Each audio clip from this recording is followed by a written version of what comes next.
visit all the places nobody goes. I wanna teach all the things that nobody knows. I wanna grow wings, leave the coop, learn to fly. Bungee jump from the tallest building in Dubai. I wanna fly around town in my UFO. I wanna eat real food, not the GMOs. I wanna make moves, call the shots like the boss. I wanna love like I never lost.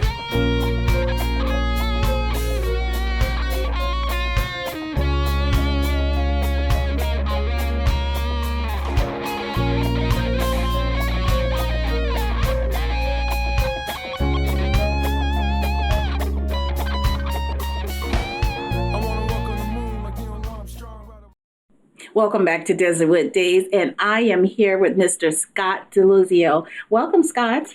Thank you very much for having me. I really appreciate the opportunity to come here and share my story. Such a pleasure, and you have such an amazing story that I'm just looking forward to hearing about. I'm sure our audience is going to just love hearing it. Well, thank you. Yeah, I really look forward to sharing the story. So Scott, you're an author and you also have a podcast. I think I'd like to start with let's talk about the podcast. Sure. Okay, because I like to save the other part to when we get to the book. Yeah. So I don't want to jump ahead. But tell us before, let's just give a little bio before we get to the podcast and what got you to the podcast. Sure thing. Yeah. So I'm an Army veteran. I served about 6 years in the Army. Did a tour to Afghanistan in 2010. And after coming home, I dealt with a number of issues, a lot of the issues that a lot of soldiers deal with when they're coming back home. And I realized that it was more than just me who was struggling with these things. Some of the soldiers that I served with, they unfortunately took their own lives due to the PTSD and other stresses that they were dealing with. And I couldn't just sit around doing nothing. I had to do something. And so I thought, what's the best way to reach as many people as possible? And so I decided to start a podcast.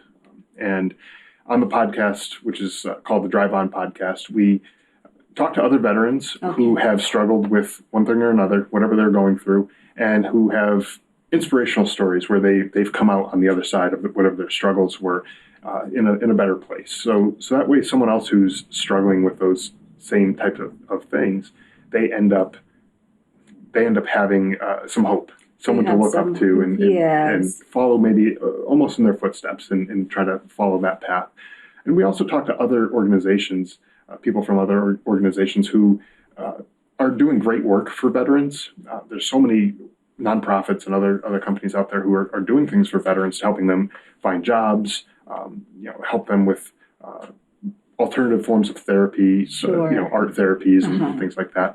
And they need help getting their name out there so that the veteran community knows. Right, so you're able to help with that as well. Exactly. Do you invite them on the show as well? Yes, for sure. Yeah. So we have both kinds of guests. We have the military people, the veterans, and also the support type people. And it's really great because it is a way to give hope to the veterans who are maybe sitting there struggling by themselves, feel like they're all alone. No one else has ever gone through what I'm going through or something like that. And so by talking to these people, if you're listening to it kind of just gives you a little bit of hope. Right. First, let me say thank you for your service. Thank you. We've had quite a few veterans on our show. We love to support you guys and be here in any capacity that we can on our show to support whatever it is you guys are doing by sharing it on our show. One of our crew, he's a veteran also, so he has something that he does with the veterans as well. So we love to support the veterans here at Desertwood Days. So thank you for joining us today. So with the podcast, is this a in person or you guys, is it virtual? How do you guys do this? Yeah, most of it is virtual. I've had a few interviews that were in person, just people who are local, and we were able to get together and we did the in-person interviews. But there's so many veterans throughout the country, and actually I've talked to people all over the world. I've talked to someone from who's in Ireland, another person in Australia, and people all around the world who have incredible stories. And it's really great to be able to use the technology that's available to us today to be able to have these conversations, brought up. So it sounds like you have a great platform that you're getting the word out. Yes. Besides your podcast, what other methods do you use to get your message out? Yeah, so it's mostly through the podcast and social media. Our website, we have some information on there. There's a list of veteran resources for people who are going through one thing or another. They just have all the resources all together in one spot on our website. So that way, if you're looking for help in an area you don't know where to look, there's a one-stop shop for any of the kind of things that you might be going through. Right. So when did you create your podcast? Yeah, it was about 2.5 years ago that I started the podcast. So it's been an acceptance for 2.5 years. Yeah. Congratulations. Yeah. That's great. Thank you. That's great because, there's so many podcasts out there that people can get overwhelmed. Right. So for yours to last for 2.5 years and to have, I'm going to say clients or customers that are around the world, that's awesome. Right. That is totally awesome. So with you working with veterans to help meet some of the needs that are lacking out there or some of the resources that they may not know about, are you bringing in professionals in different areas to assist with that? Yeah, so I try to talk to people who are subject matter experts in various fields. So some people who are mental health experts. I had a psychologist on the podcast a few weeks ago, and the whole episode was walking through what it's like to go into your first counseling session, your first therapy session. And we covered everything from, figuring out whether or not someone is a good fit for you as a mental health provider, because, not everybody is going to be the best fit. You might go into an appointment and it may just not feel quite right. And what do you do then?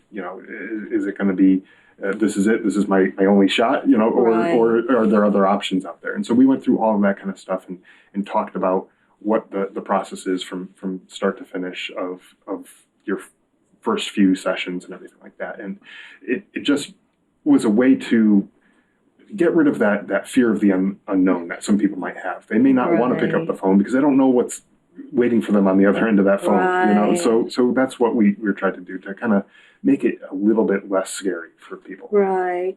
And some people have the mindset of I've tried it before, or they've heard this person say I've tried it before and there's no help out there, or it's not going to work. You may have another option to show them a way around it to get in there some way. Exactly, and that's what we try to do when we highlight all these different forms of therapy that people might want to try. Because you might have gone and tried the talk therapy, and that might have been uncomfortable for you. You may not want to do that again, but you might find a way to express yourself through the arts and painting or sculpting or whatever it happens to be, music or any number of different things. And that might work for you. And by talking about it and giving these options and saying, hey, look, this is something that works, it might actually help somebody who's out there who didn't even think about this stuff as a way of helping themselves. Right. And this is an entertainment show. So I have to ask this question. Is that something that you do present on a show? Whether, let's say, if painting was a form of coping or getting you through certain things that you're experiencing, do you guys have artists that come on the show that work with the veterans? Yeah. So I actually had a guy that I served with, and he talked about his time where he was going to therapy and how he became an artist because of this class that he took through the VA. And he went there, he found out about this class, and he just fell in love with it. After the first class, he said he ran out to the art store and he bought all the supplies and he brought them home and he just started painting and making all these things. But he now helps other veterans kind of get involved with the arts and all that stuff. So fabulous. So it's just a great way to continue serving. We're out of the military now, but you still want to help out the people who have served. Of course. There's just such a tight-knit community of people in the veteran community that we always are trying to help each other out. And it's just, I think, ingrained in us from, our days in the military. Being a veteran, do you feel like you just mentioned you guys are a tight-knit community. Do you feel like you're different than everyone else, or you're separate? When you come back home and you're not not in service anymore, do you feel different? In a way, yes, and it's not in a we're better than somebody. It's not in that type of way, but it's different in the sense that there are a set of shared experiences that we all went through. It's just a way of life, a way of doing things that we all just understand, and so we kind of get each other a little bit better than someone who's never been in those shoes. And so we do feel a little bit more comfortable talking to another veteran to be able to open up with each other versus somebody who's never experienced anything like that. You know what? And I asked that question for a reason, and because that's with anyone that feels like they're over here. Yeah. And everyone else is over here, is that if we can share that information so that us civilians understand, then maybe we can be of more help. Exactly. And that's the other great thing about it too, because I found that it's not just the veterans who are listening to the podcast and looking up these resources. There's family members, there's coworkers, there's friends and neighbors who realize that their friend or their loved one has some problems that they're struggling with, and they want to help them, but they just don't know how. And so they tune into the podcast and they hear some of the advice that's being given. And, if someone who maybe isn't quite as receptive to taking these suggestions from, let's just say, a podcast like this, if they listen to it and they may not act on anything, but if they're hearing it from a loved one or a friend or someone like that, they might be a little bit more receptive to it. So it works both ways, where just like you said, if you're interested in trying to help out the veterans who are in your life or in your community, this is a great way to learn about the different things that are out there. Sure. Scott, I'm a little nosy, so I want to ask, what are your pins that you have there? Sure. So the one on the top is the Gold Star Family pin. So that's a designation at Gold Star Family when one of your loved ones in your family has passed away in service to your country. So that's the Gold Star Family. And then the one on the bottom is the Combat Infantryman Badge. And that's an award given to infantrymen who have served in active combat. So that both, unfortunately, are things that represent part of who I am and what I've experienced. Yes. And moving towards that, speaking on that, you are a surviving son. You had a sibling that served in what service were you in? Yeah, so we were both, my brother and I were both in the Army. So your brother was in the Army with you, and he's your younger brother. Yes, he was, yeah. Yes. So I know you brought some media for us to see. Sure. I'd like to show the media before we start talking more about it, okay? Yeah, absolutely. I think that will give just so much before we start talking about it. Yeah, so that's my brother and I. He had a break during his basic training, so we went down to Fort Benning, Georgia to go visit him, and that's just him and I in the hotel room goofing around. He had these Army-issued glasses, which were not the most fashionable looking things, but so we decided to put them on and just kind of joke around with those.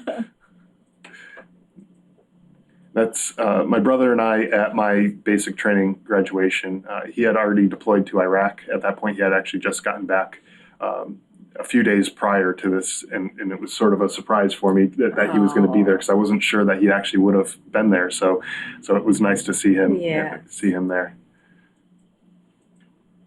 And this is what's called the Turning Blue ceremony. So infantrymen are awarded the blue cord that's on our shoulder, and that was a ceremony where we were awarded that chord, and so I was happy that he was able to present that to me. You guys look so much alike right there. Which one? So I'm on the right. He's the one with the dark green jacket Now, on. see, I was thinking that was you.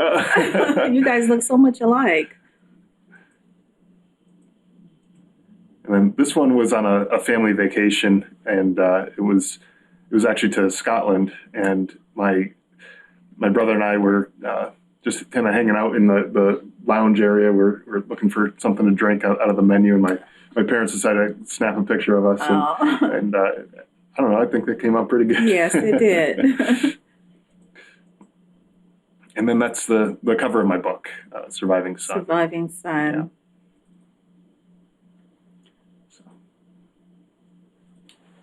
So this is, I wanted to show the media I wanted to show your brother's face. Mm-hmm.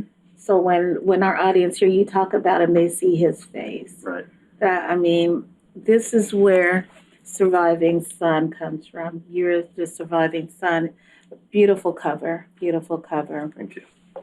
Yeah. And tell us a little bit about your brother. Some Yeah. fun facts about your brother. So part of the reason why I wrote the book was to not only tell my story and what happened with me, but also to tell his story. He's no longer here. He doesn't have that voice. So I wanted to be able to tell his story. And so the book, the way it's written, we talk about our early years, our upbringing and everything. And then we talk about, the war and then what happened afterwards. But I try to weave in humor throughout the book. So this book, he looks like he was a fun guy. He certainly was a fun guy. He was one of the types of people when he walked into the room, he just lit up the room. Everyone, Yes. oh, hey, Steve. So you had to add some fun in there. So there had to be fun. And there was just so much to pick from. It was hard to choose. But I tell funny stories about the things that we did growing up, and some of the trouble that we got into and all that kind of stuff as brothers growing up and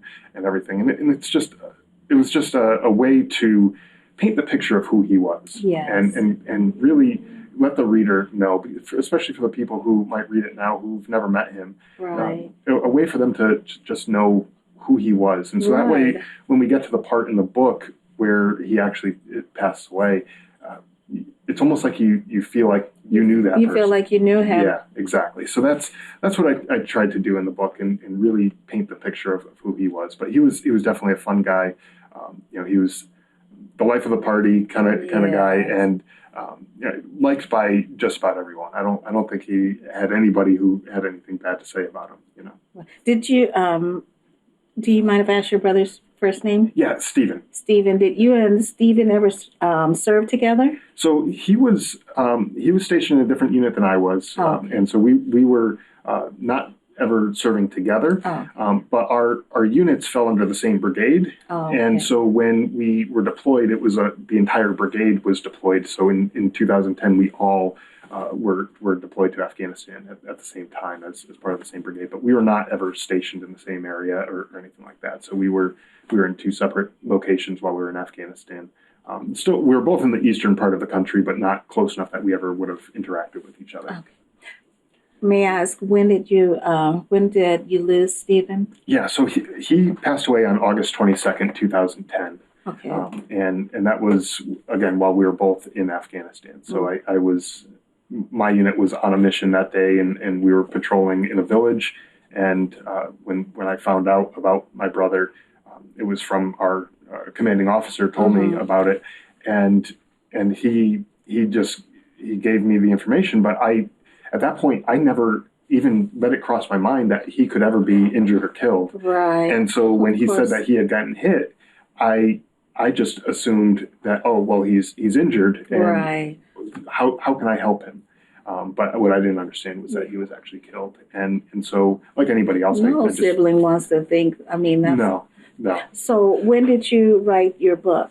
So the book actually just came out a couple months ago, but I have been in sort of writing it all along ever since coming back from Afghanistan. So I started writing just in journal format, just kind of writing down key information so I didn't forget, because I know our memories play tricks as we get older. Was that a healing for you? It was. In a way, it was a way for me to I really just started doing it to remember the things. But as I was doing it, I found it was therapeutic as well, and it helped me. And so a couple of years ago, I decided that all the notes that I had taken down and jotted down, it needed to be more than just sitting in a notebook somewhere. Right. And it needed to be a story that was told, not only just for myself, but also for my brother. So what do you want people to get from Surviving Son? Well, I want, like we were talking about earlier, I want the civilians who never served to understand that the sacrifices that are made by the military and the way it impacts the families and the communities that Right. they live in. But also, I would like the veterans and the service members who read the book to learn from my mistakes, because I made a lot of mistakes after coming home. The way I dealt with the grief and Right. the PTSD and all the things that I went through, I did it in such a bad way that it affected me greatly. And there's better ways. You have to think about how it affects the family. Correct. I mean, if they're married, they have children, how it's affecting the whole family unit also. Right. You're dealing with your stuff, but they're dealing with it as well. Exactly. Yeah. And the loss was not just my loss. Right. I lost my brother, but my parents lost a son. My my cousins lost a cousin. Sure. There's more there, and so it wasn't right for me to burden them with extra things that I was going through, because I was too stubborn to take care of it in a healthy way. And so I think by reading the story and learning that it's okay to go and ask for help, to go get the help that you need, counseling or whatever it is for your particular case, it's okay, and it will definitely help a lot of people. I believe. I believe so too. I love this. So where can our audience find you? Yeah, so the best place to go is driveonpodcast.com for the podcast. You can subscribe there. Anywhere that you listen to podcasts, you can find that, or on social media as well. Or for the book, you can get it on Amazon or survivingsonbook.com. Okay, that is awesome. And thank you for doing this. This is amazing. Thank you. And thank you for joining us today. I really enjoyed hearing your story. Well, I really appreciate the opportunity again to come on and share my story with you. Thank you. Such a pleasure. And thank you for joining us today here on Desertwood Days. I am your host, Kathy Blaze, and we'll catch you next time.